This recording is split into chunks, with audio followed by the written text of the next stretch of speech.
Então vamos lá. O primeiro mito ou verdade que eu vou estar conversando com vocês é sobre o chá verde. Se chá verde emagrece. E aí eu fiz uma enquete aí nos stories, né? E quase que 90% falou que era um mito, que chá verde não emagrece. E daí eu falo pra vocês que depende do contexto. Por que isso? Porque nenhum alimento, nenhum chá, nenhum shake, nenhum produto de forma isolada vai fazer você emagrecer, vai fazer você ganhar massa muscular, vai fazer o seu intestino melhorar. Então, se vocês ouvirem, porque esse ativo, esse fitoterápico, esse alimento vai fazer você emagrecer, ou vai fazer você não ir no banheiro, ou vai fazer você diminuir a vontade de comer doce, esquece, gente. Não existe nada de forma isolada que vai fazer você chegar num objetivo. O que existe são estratégias nutricionais que, junto com esses ativos, de forma coadjuvante, né? Atuando ali de forma coadjuvante dentro de um cenário proposto para você, vai fazer com que você chegue nesse objetivo. Então, assim, o chá verde de forma isolada vai fazer você emagrecer? Não. Mas o chá verde, dentro de uma estratégia nutricional para o emagrecimento, ele pode ser, sim, um coadjuvante. Lembra que eu conversei com vocês que o chá verde, ele tem uma ação termogênica e que dentro do emagrecimento a gente trabalha várias variáveis, que é déficit calórico, comportamental, que é o efeito, estimular o efeito da termogênese, e que termogênese não é coração batendo muito, não é fazer você suar muito, que termogênese é usar a tua gordura como fonte de energia através da ativação de mitocôndrias que estão dentro das nossas células. E o chá verde, ele pode ser um aliado nisso. O chá verde, ele tem um ativo chamado epigalo-catequino-galato. Esse ativo, quando entra em contato com as nossas células, ele tem o potencial de ativar as mitocôndrias para chegar a esse efeito termogênico. Então, sim, ele pode auxiliar no emagrecimento de forma que ele esteja dentro de uma estratégia nutricional. Porque não adianta nada a gente usar os benefícios do chá verde para estimular a tua termogênese, por exemplo, só que você toma o chá verde com 6 brigadeiros, com bolo de chocolate, né? Se durante o dia inteiro você não faz nada certo, aí não vai adiantar. Mas dentro de uma estratégia nutricional, ele pode contribuir sim para uma dessas variáveis, que é estimular o seu efeito termogênico, tá? Então, pensando no chá verde de forma isolada, ele não é um aliado no emagrecimento, nunca vai ser em nenhum outro produto. O whey protein não vai fazer você ganhar massa muscular se ele não estiver aliado a uma estratégia nutricional.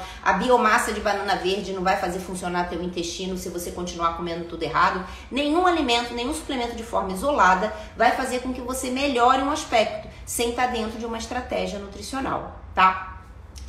E uma outra questão, abrindo um parêntese aqui, sobre essas opções milagrosas, né, que surgem aí no mercado. Outro dia eu estava conversando com a minha filha, é só uma viagem que eu tive aqui na minha cabeça, que aí vocês vão entender o contexto dentro do chá verde. Eu estava conversando com a minha filha, vocês sabem que eu tenho uma filha de 20 anos, vai fazer 20 anos agora em março, a Tina, e ela está estudando para medicina, né? E ela fez o Enem, foi super bem, mas ainda não tem pontuação que ela consiga passar para a faculdade que ela quer, né? Que é uma faculdade que é o FRJ aqui no Rio de Janeiro. Ela não tem pontuação ainda. E eu tava conversando com a Tina, né? E ela tava triste e tudo mais. Eu falei, filha, existe uma segunda opção aí em relação ao que você quer fazer de faculdade? Não, mãe. A segunda opção é medicina. E ela, desde criança, ela quer fazer medicina, né? Eu falei, então, beleza. Filha, olha só, não tem hipótese alguma de eu pagar uma faculdade privada para você. A opção sua é uma faculdade pública. Ou seja, ela não tem para onde correr. Ela tem que sentar e ela tem que estudar. Porque não existe outra opção. Porque ela quer fazer medicina e ela só tem a faculdade pública para passar. Não tem opção.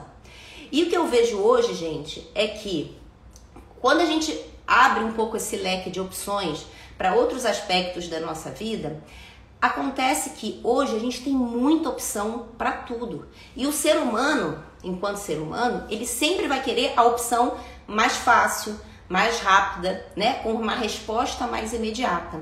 Quando a gente pensa no emagrecimento, é assim. Então, a pessoa que quer emagrecer, ela sabe, ela tem consciência que ela tem que mudar o estilo de vida dela para ela conseguir uma resposta no emagrecimento.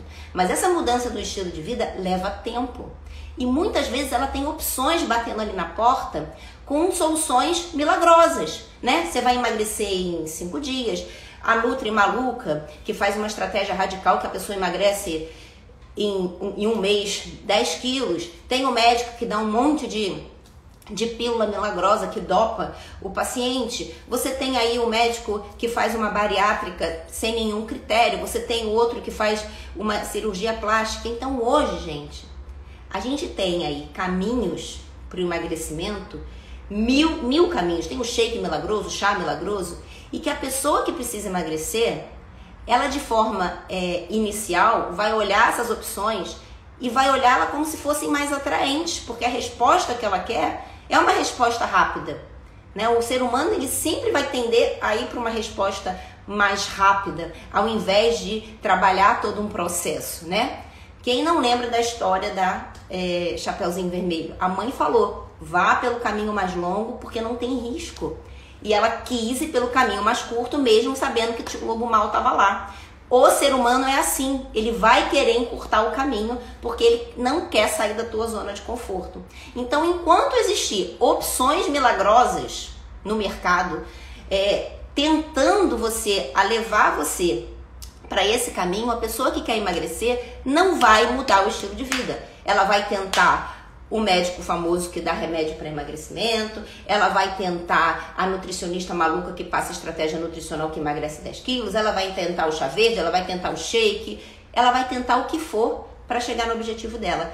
E muitas vezes ela consegue chegar no objetivo dela de forma rápida como ela quer, só que ela não consegue se manter dentro desse objetivo. Por quê, gente? Porque o caminho longo que trabalha o processo, e é um processo de emagrecimento que trabalha muitas variáveis. E aí, se você trabalhar com um caminho curto, você vai trabalhar muitas vezes uma variável só, que não vai fazer com que você fique ali durante muito tempo. E aí você vai ter que voltar todo o caminho e entrar no caminho longo para você conseguir o teu objetivo. Eu viajei um pouco, né, gente, depois que eu conversei com a minha filha, mas para mim é exatamente isso que acontece hoje dentro de um processo de emagrecimento.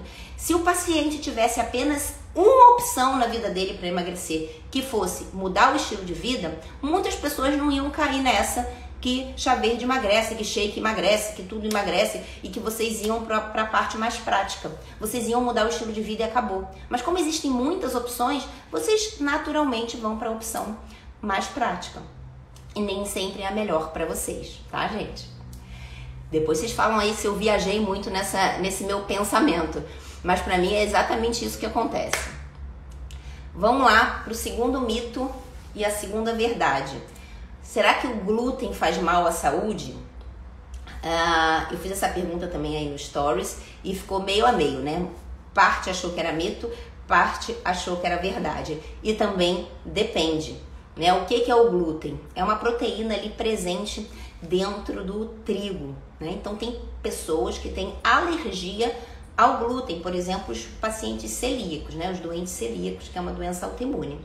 Mas existem pessoas que são sensíveis ao glúten, eles não chegam a ter uma alergia, que quando come já passa mal, mas são pessoas que se faz o uso crônico ali do glúten, isso é comum no nosso dia, a pessoa acorda, come o pão, lancha pão, nos lanchinhos intermediários tem um biscoito, no jantar come um macarrão, né? Então tem pessoas que comem esse trigo o dia inteiro, né?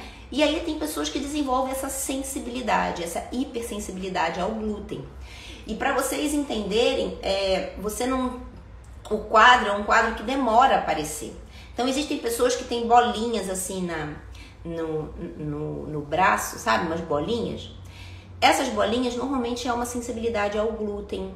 Tem pessoas que o intestino prende, pode ser uma insensibilidade ao glúten. Tem pessoas que ficam mais inchadas, pode ser uma sensibilidade ao glúten. Até periodontite está relacionada à sensibilidade ao glúten, tá? Mas o que vocês têm que entender é que hoje a maior preocupação não é só o glúten, mas o trigo em si. O trigo, hoje, que é trabalhado no Brasil, é um trigo de péssima qualidade, né? É um trigo, para vocês terem uma ideia, a Anvisa permite que no trigo vendido hoje no Brasil tenha frações de mosquito, de mosca, de barata, né? Então, pessoas que têm alergia a mosquito, a insetos, são pessoas que não podem comer o trigo. Não, isso é o caso do meu filho, que não é por conta da alergia ou de uma sensibilidade ao glúten, mas é por conta do trigo estar contaminado com mosquito, com barata, né? Porque isso é permitido pela Anvisa, tá? Além disso, no trigo tem uma outra proteína que chama zonulina. E essa proteína, ela pode ser muito ruim para pacientes autoimunes, porque a zonulina, ela enfraquece as junções celulares das células intestinais. Então, lá no nosso intestino, a gente tem células intestinais, que o ideal é que elas estejam bem juntinhas assim, presas por cadeados, tá? O que essa zonulina do trigo faz? Ela enfraquece esses cadeados, fazendo com que nossas células intestinais façam isso. Quando ela abre, fica aqui aberto passagens de livre acesso para medicamento, para proteínas mal digeridas, para endotoxinas, para toxinas, para fungo. E aí tudo isso passa por essas células intestinais, aumenta essa permeabilidade do intestino, que vai para a nossa corrente sanguínea, superestimulando o nosso sistema imunológico, que é péssimo para uma pessoa que tem predisposição a desenvolver uma doença autoimune, por exemplo. Então, às vezes, toda a carga de preocupação fica em cima do glúten, e às vezes não é só o glúten. Às vezes é o trigo, que é de péssima qualidade, às vezes é a zonulina que está ali trazendo uma interferência, tá? Então a gente precisa entender que tem muitos pacientes que não vão ter problemas com o glúten, mas vai ter problema com o trigo, vai ter problema com a zonulina, tá? Vamos lá, gente, tem alguma dúvida aí por enquanto? Coloque aqui nos comentários pra gente ir tirando, tá? Uma outra questão de mito e verdade tá em relação aos adoçantes. Se os adoçantes emagrecem, né? E também depende. O adoçante, ele é um produto que é um açúcar fake, né? Que ele imita o sabor doce do açúcar, que tem 0 calorias. Então, se você tá diante de uma pessoa que a única vontade dela é diminuir a quantidade calórica que ela come ao longo do dia, o adoçante pode ser uma opção. Então, se ela não quer trabalhar a vontade dela de comer doce, se ela quer continuar com esse sabor doce, se essa pessoa quer só diminuir calorias, o adoçante ele pode ser uma opção, mas não é uma opção das mais saudáveis. Então, ele pode ajudar a emagrecer? Sim, se ela come menos calorias consumindo esse adoçante, ele pode emagrecer, mas não é a melhor das opções, tá? Por quê? Porque uma pessoa que está acima do peso e que tem muita necessidade pelo doce, ao invés de usar o adoçante, que é um açúcar fake, que não trabalha essa necessidade pelo doce, ela poderia tirar o adoçante, porque ela vai emagrecer e também vai trabalhar essa necessidade pelo doce, saboreando o sabor correto dos alimentos, sem necessidade de estar usando um adoçante. Então, o adoçante ele pode sim emagrecer, mas como sendo uma medida paliativa que não vai trabalhar a tua necessidade pelo doce, porque ele vai cada vez estar mais estimulando essa necessidade pelo doce. Quando você não usa o adoçante, né? Quando você tira o adoçante do café, quando você tira o adoçante do suco, você está curtindo o sabor correto dos alimentos e trabalhando essa redução dessa necessidade pelo doce, que é a forma mais adequada de a gente trabalhar o emagrecimento. Que a gente não está pensando somente em déficit calórico no processo de emagrecimento. A gente também quer trabalhar o quê? A mudança comportamental. E diminuir a tua necessidade de comer doce é uma delas. Só que se eu estimulo essa necessidade dando produtos ricos em adoçantes, você nunca vai deixar de comer doce, porque você sempre está estimulando a tua necessidade pelo doce. Por isso que também depende, não chega totalmente a ser um mito, mas também não é uma verdade, né? Que adoçante não emagrece, tá, gente? Vamos lá, o que chegou mais aqui? A Bruninha me perguntou se o shot com limão, eu não lembro, eu coloquei aqui a pergunta, agora sumiu.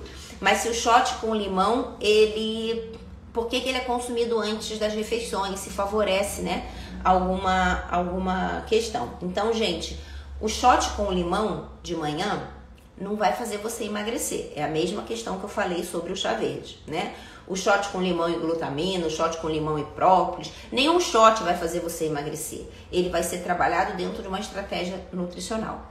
E o shot com limão antes das refeições, principalmente refeições que tenham proteína, é um excelente digestivo, tá? Para estimular ali o processo digestivo da proteína, você pode tomar um shotzinho com limão antes do teu almoço, antes do teu jantar, porque você vai favorecer essa digestão proteica. Então, é uma verdade, né? Você melhora a digestão proteica quando você toma esse shot com limão antes das refeições maiores, refeições ricas em proteína, tá? Uma outra questão que sempre o pessoal tem dúvida é em relação às proteínas vegetais, tá? Então me perguntaram o seguinte: é verdade ou é um mito que as proteínas animais, carne, frango, peixe, ovo, são melhores que as proteínas vegetais para o ganho de massa magra, né? Para ganho de massa muscular. E isso é um mito total, gente. Hoje o que a gente sabe é que o que na verdade vai responder ao ganho de massa magra é o pool, né? É o total de aminoácidos que você come no seu dia.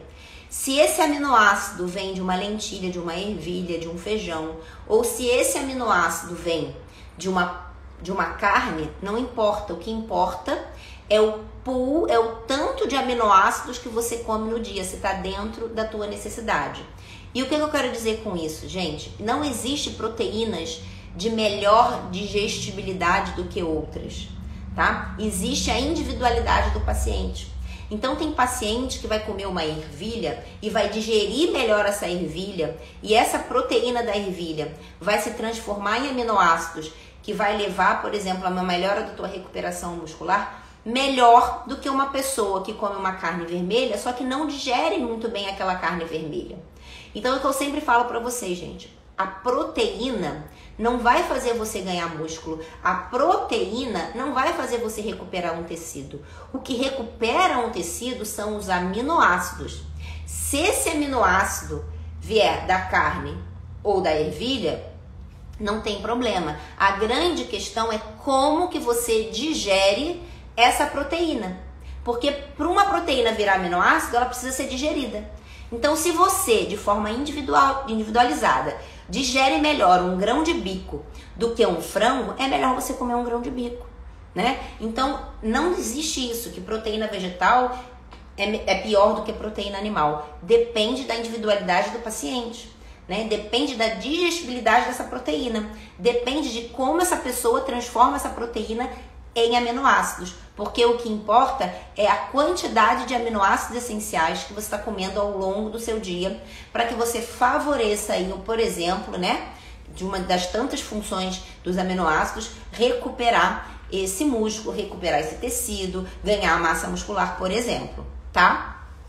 E uma questão muito importante que também me perguntaram, para as pessoas que não comem carne, né, os pacientes veganos ou até mesmo os vegetarianos, se realmente precisa juntar o arroz com o feijão para ter uma proteína completa. Quem nunca escutou isso, né, gente? Ah, se você não come carne, não tem problema. Se você comer o arroz com feijão, você forma uma proteína completa. E da onde surgiu isso? No arroz existe um tanto de aminoácidos, só que falta um ali. E no feijão também tem um tanto de aminoácidos que falta um. O aminoácido que falta no arroz está no feijão, o que falta no feijão está no arroz. Quando eles se juntam, forma ali todos os aminoácidos essenciais que você precisa. Mas o que a gente sabe hoje é que não precisa comer isso em conjunto. Você não precisa comer o arroz com o feijão para ter a proteína completa. Você pode comer o arroz no almoço, o feijão no teu jantar, não precisa comer eles juntos, porque o que interessa é o tanto de aminoácidos que você comeu durante o seu dia. E todo alimento tem aminoácidos, gente. Mais ou menos vai ter. Então, as junções desses alimentos ao longo do dia, dos grãos, das sementes, dos vegetais, das leguminosas, vai fazer com que você chegue dentro desse pool de aminoácidos ao longo do seu dia. Ou seja, tanto um paciente vegano como um paciente vegetariano ou um paciente que come carne, né, uma pessoa que come carne, ela pode ter aí um pool de aminoácidos ao longo do dia dentro da sua necessidade. Basta organizar essa alimentação. É claro que o vegano e o vegetariano vai ter mais trabalho, porque ele precisa fazer várias combinações para ter todos os aminoácidos que ele precisa, né? E trabalhar sempre a digestibilidade dessa proteína para transformar essa proteína em aminoácidos. E essa questão da junção do arroz com o feijão, ela é fundamental para aquela pessoa que é vegana, que é vegetariana, que precisa emagrecer, que precisa aí diminuir, por exemplo, um pouquinho o consumo do carboidrato. Não tem necessidade de você estar comendo arroz e feijão junto. A gente pode dispersar isso ao longo do dia, porque o que importa é o pool de aminoácidos que você tem dentro do teu dia, tá? Uma outra pergunta que eu recebi em relação a essa questão da alimentação vegana e vegetariana foi em relação à quinoa. Se a quinoa ela é uma boa opção como proteína vegetal. E não é, tá? A quinoa é um excelente alimento, tem uma excelente composição nutricional, mas a quantidade de proteína que tem na quinoa é bem menor do que tem num feijão, do que tem numa ervilha, do que tem num grão de bico, tá? Então, é claro que ela pode fazer ela pode entrar dentro de uma alimentação vegana e vegetariana para completar essa quantidade proteica, mas ela não é um super alimento proteico, como o pessoal fala por aí. A mesma questão em relação aos cogumelos. Muito paciente. Eu atendo bastante paciente vegetariano e vegano, e tenho muito paciente que fala assim: não, Nutri, eu troco a carne pelos cogumelos, pelo shiitake, pelo shimeji, né?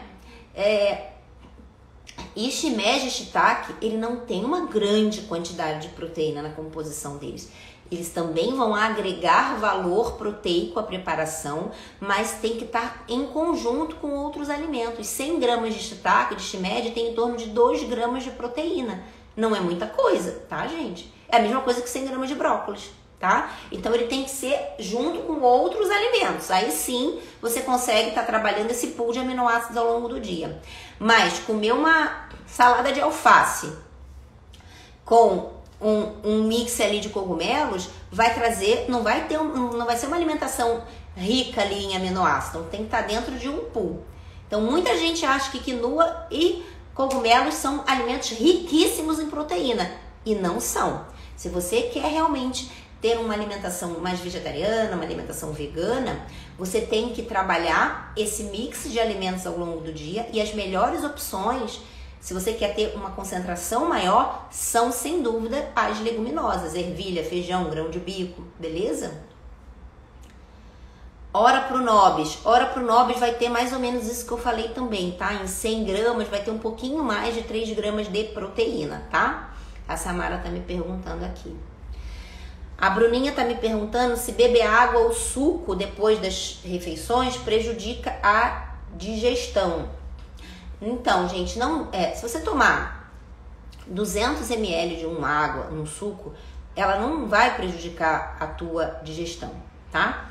A grande questão é que se você toma, por exemplo, 500 ml, 300 ml de um suco de laranja, depois, durante o teu almoço, você vai estar agregando ali calorias e vai estar agregando carboidratos àquela refeição. Então, dentro de um cálculo de carboidrato, de proteína, de gordura, de calorias para um almoço, se você toma ali um suco de forma aleatória, que não faz parte daquele cálculo ali, você vai estar extrapolando o que você precisa comer, né? E muita gente, outro dia, falava assim: não, mas Nutri, fruta é carboidrato?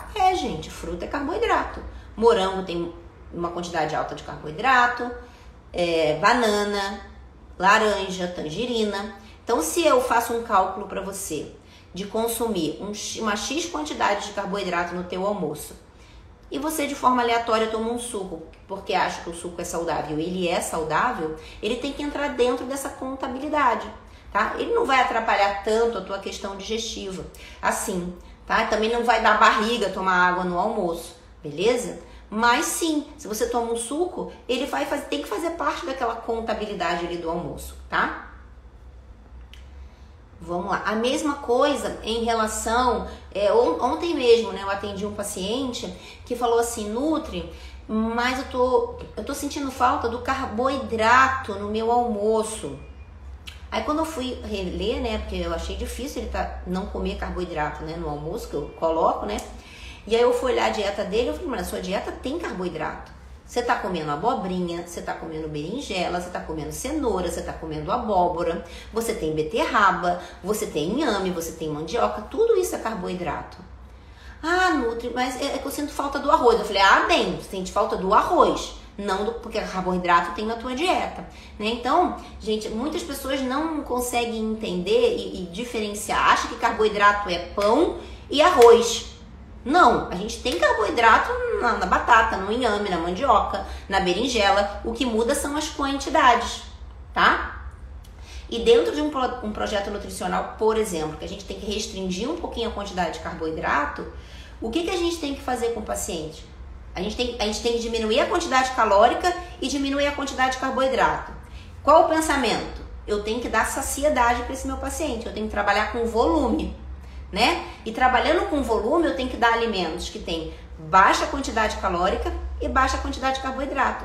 Então, num prato, vale mais a pena você ter 100 gramas de brócolis, 100 gramas de abóbora, 100 gramas de batata doce, do que ter 100 gramas só de arroz. Porque assim, 100 gramas de abobrinha vai ter 5 gramas de carboidrato. 100 gramas de abóbora, mais ou menos 10, 15 gramas, já tem ali 20. Se eu coloco ali mais 100 de batata doce, eu tenho mais ou menos 40.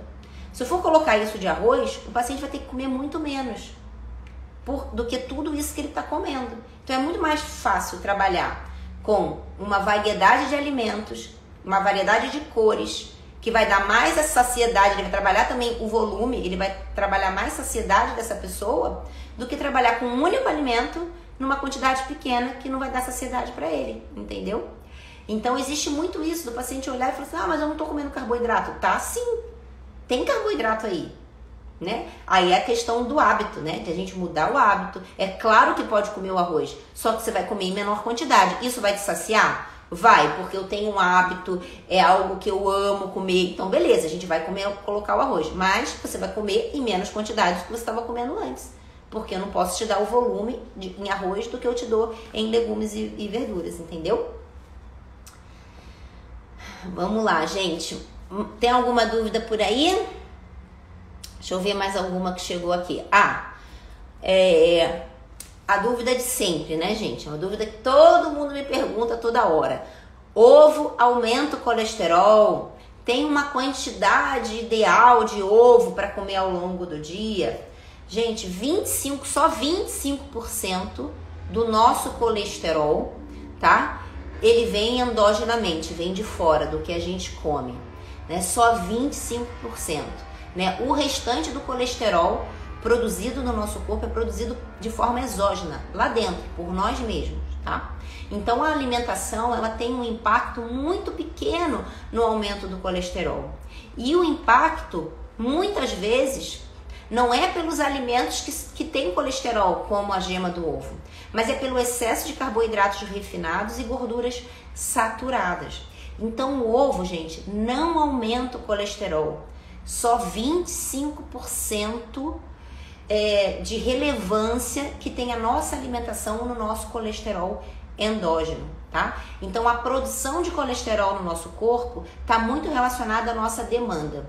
Então, se eu preciso de colesterol por N situações, né, porque por conta da minha idade, do meu sexo, por conta da fase da minha vida, eu vou produzir mais. Em outras situações eu produzo menos, tá? Então a alimentação, ela tem pouca interferência nesse meu colesterol. Lembrando que o colesterol é molécula principal para a fabricação de hormônios sexuais. Então, para fabricar testosterona, para fabricar progesterona, estrogênio, para fabricar o cortisol, eu preciso de uma molécula de colesterol. Então, para formar os hormônios esteroides, eu preciso de uma molécula de colesterol. Então, dependendo da fase da vida que você tá, você vai precisar mais ou menos de colesterol. Por isso que é importante avaliar o colesterol dentro de um mix de informações, porque ele de forma isolada não fala nada pra gente. Então, se alguém olhou o teu colesterol e falou assim, nossa, teu colesterol tá alto, tá? Você precisa usar uma estatina. Sem ele olhar, sem essa pessoa olhar vários outros marcadores, isso é uma incoerência, é uma irresponsabilidade, na verdade. Porque avaliar o colesterol de uma pessoa sem avaliar todos os outros marcadores inflamatórios, sem avaliar os marcadores hormonais, é uma irresponsabilidade, porque esse colesterol, ele vai estar interligado com todos os outros fatores, tá? Então, a pergunta foi se o ovo aumenta o colesterol? Muito não. 25% vem da alimentação e muito provavelmente não é de um alimento que tenha colesterol. São os carboidratos simples, são das gorduras saturadas, tá? Uma questão que sempre me pergunta, a quantidade de ovos que eu preciso comer ao longo do dia. A quantidade de ovos vai depender da quantidade de proteína e de gordura que você pode comer ao longo do seu dia. Então, um ovo, ele tem em média 5, 6 gramas de proteína e 5 gramas de gordura. Então, se você pode no seu dia comer, vamos colocar assim, 20 gramas de proteína e 20 gramas de gordura, você pode comer 5 ovos ao longo do teu dia, tá? Então, a quantidade de ovos que você pode comer ao longo do teu dia vai estar relacionada à quantidade de proteína e gordura que você pode comer. Então, não tem um ideal de consumo de ovo ao longo do dia. Depende de você, tá? Fora também, a gente tem que estudar essas sensibilidades alimentares. Então, tem muita gente comendo ovo no café da manhã, no almoço, no jantar. Não trabalha a variedade alimentar. E sim, o excesso do consumo do ovo pode levar uma pessoa a ter uma sensibilidade ao ovo. Então, hoje tem muita gente comendo ovo o dia inteiro, que também não é legal. Se você já tem você pode desenvolver uma sensibilidade ao ovo de estar comendo ele todos os dias, em todas as refeições, tá? Beleza, gente? E aí, pessoal, mais alguma dúvida? Já são 7h36. Mais alguma dúvida? Coloca aqui para responder para vocês que já tá terminando a live, tá? Lembrando que essa live foi uma live aí bem tranquila sobre mitos e verdades, tá? Foi um bate-papo, nosso bate-papo de terça. A live, ela vai ficar salva no YouTube, tá bom, gente? Eu não deixo ela salva aqui no Instagram. No YouTube ela fica mais organizada, vocês podem pausar, vocês podem compartilhar para quem precisa ver. Se vocês não assistiram o início da live, você vai lá e assiste. Fica muito mais prático de vocês assistirem. Então, lá no meu canal do YouTube, eu coloco todas as lives. Ela vai em torno de quarta e quinta-feira, ela já tá lá no YouTube. Para quem quer rever todos os assuntos que a gente já conversou aqui, é só ir lá que todas as lives estão lá no YouTube também, tá bom, gente? Mês de março começando hoje, mês da mulher, vai vir muita novidade por aí esse mês, muito assunto legal pra mulherada, tá, gente? Estamos desenvolvendo um monte de coisa legal que eu vou conversar com vocês ao longo aí da semana, beleza? Gente, obrigado pela presença de todo mundo, terça-feira de carnaval. Aproveitem o feriadão da forma que vocês mais gostarem. Eu vou ficar no meu bloco, né? O bloco do Netflix. Vou ficar em casa, trabalhando também um pouquinho ainda no dia de hoje. Aproveitem o feriado de vocês, tá bom, gente? Com moderação, beleza? Um beijo, Bruninha. Beijo, Ana. Beijo, Irene. Fiquem com Deus, tá? A gente vai se falando. Muito, muito, muito obrigado pela presença de todo mundo nessa terça-feira às 7 horas da manhã aqui. Um beijo, gente. Fiquem com Deus.